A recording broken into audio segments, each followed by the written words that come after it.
नमस्कार दोस्तों, अष्टदल समूह से मैं शिखा श्रीवास्तव एक बार फिर आप सबका स्वागत करती हूँ पिटारा हिंदी कहानियों का में। आज मैं आप सबके लिए लेकर आई हूँ पिटारा हिंदी कहानियों का के फेसबुक समूह पर दिए गए साप्ताहिक विषय यादों के झरोखों से के तहत चयनित रचना, जिसका शीर्षक है यादों की खिड़की। इस रचना को लिखा है जया शर्मा प्रियंवदा जी ने। तो आइए सुनते हैं उनकी लिखी हुई रचना मेरी आवाज़ में।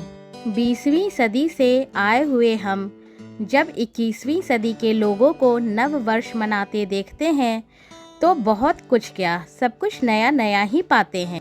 बच्चे बच्चे के हाथ में फ़ोन की संस्कृति पुरानी तो नहीं। हमारी सदी में दिल के उद्गार होठों के माध्यम से अपने लोगों के बीच मिठास घोलते थे। अब होठ चुप हैं। अब फ़ोन के कीबोर्ड पर चलती उंगलियां बोलती हैं और आपसी संबंधों को औपचारिकता के तराजू में तौल देती हैं। चरण स्पर्श, प्रणाम, नमस्ते शब्द दुर्लभ हो चुके हैं।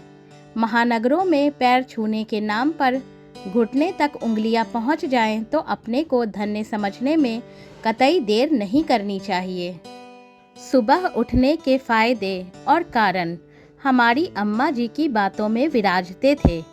सुबह नहाकर बड़ों को सूरज को जल चढ़ाने की परंपरा बच्चे बखूबी निभाते। किसी बच्चे की उत्सुकता बेमतलब प्रश्न करने की ना होती। बड़े कर रहे हैं तो हमें करना ही है, यह सोच सभी धार्मिक परंपराओं को हम सींचते रहते थे। नए साल के पहले दिन हम जितनी जल्दी उठेंगे तो साल भर जल्दी उठेंगे। अम्मा जी की इस बात को हमारा पूरा परिवार फॉलो करता। आजकल नए साल का स्वागत आधी रात तक चली न्यू ईयर पार्टी के द्वारा होता है और आधी रात तक न्यू ईयर की वेलकम पार्टी होती है। तो इन पार्टी कार्यकर्ताओं का ब्रह्म मुहूर्त तो दोपहर में अंगराई तोड़ते हुए गुड मॉर्निंग बोलते हुए होता है। फिर सबसे पहले फ़ोन का चरण स्पर्श कर न्यू ईयर विश करने का आदान प्रदान मैसेज से शुरू होता है।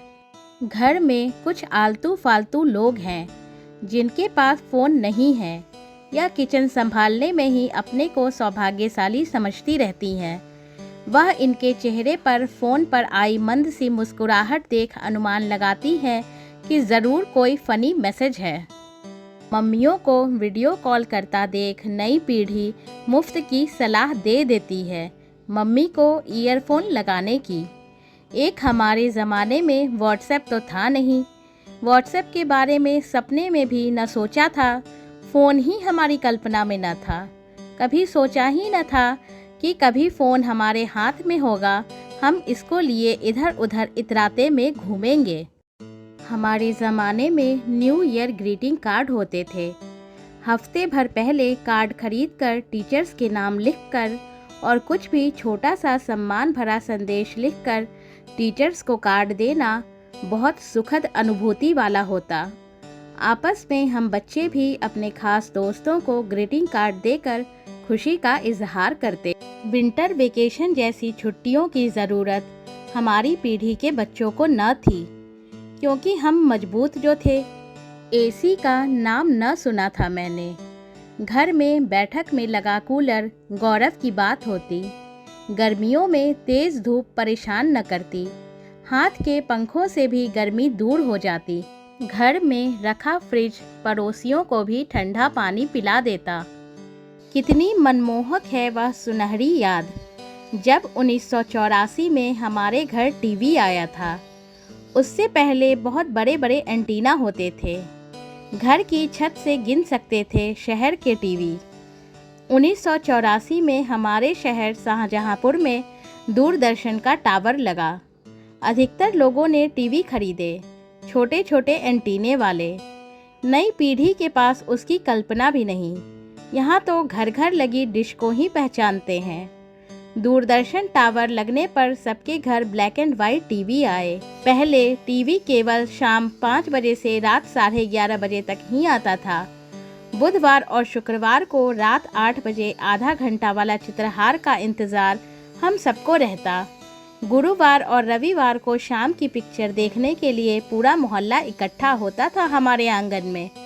हम बहुत छोटे थे, पर उन सब का उल्लास आज भी आनंदित करता है। आज जब एक एक घर में 4-4 टीवी हैं, घर के लोगों की मनोरंजन की पसंद ही एक नहीं है, ऐसी पीढ़ी से उस मोहल्ला संस्कृति की बात करना अपने आप अपना उपहास उड़ाने सरीखा है। मैं आशा करती हूँ आप सबको यादों की ये खिड़की अवश्य पसंद आएगी। कृपया कमेंट बॉक्स में अपने विचारों से मुझे अवश्य अवगत करवाएं एवं हमारे चैनल को लाइक, सब्सक्राइब, शेयर करके हमारा हौसला बढ़ाएं। फिर मिलेंगे जल्दी ही एक नई रचना के साथ, यहीं इसी जगह पर पिटारा हिंदी कहानियों का में। तब तक स्वस्थ रहिए, हंसते रहिए, मुस्कुराते रहिए और अपने जीवन में खूबसूरत यादों को सहेजते रहिए।